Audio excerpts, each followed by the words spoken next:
और कागज पत्थर पे लिखा हो तो बाजू कर्म बचो न जाए। तो उन्होंने कहा कि प्रभु मेरे कर्म की रेखा में जो लिखा हो उसे बाहर बोल रहा। तो उस दिन उन्होंने कहा कि भाई ठीक है, मैं तेरे को एक व्रत बताता हूँ, एक विधि बताता हूँ। तो भगवान विष्णु ने ब्राह्मण रूप में एक विधि बताई उसको कि तू इस लाइन पे चलेगा, मैं बता रहा हूँ, वो अगर तू करेगा तो जा सुखी हो जाएगा, तेरा धन दौलत राजपाट सब हो जाएगा। इतना कहकर भगवान अंतर ध्यान हो जाता है विष्णु भगवान इसी काशीपुरी नगरी के अंदर। तो प्रातः काल होते उसको नींद नहीं आई रात में, ब्राह्मण को। उनका नाम था शतानंद। श्री सत्यनारायण भगवान की कथा में आता है वो शतानंद।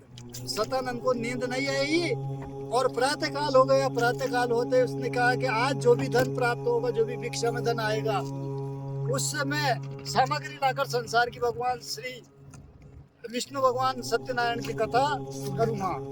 तो इस प्रकार से वो कथा का प्रण लेके और इस काशीपुरी नगरी में भिक्षा के लिए गया। तो वो दूसरे दिन जो पैसा मिलता, धन दौलत मिलता, उससे 2 गुना मिला उसे। बड़ा खुश हुआ, सामग्री लाया और शाम के समय उसने श्री सत्यनारायण भगवान की कथा अपने भाई बंधुओं को बुलाकर कथा बचाई।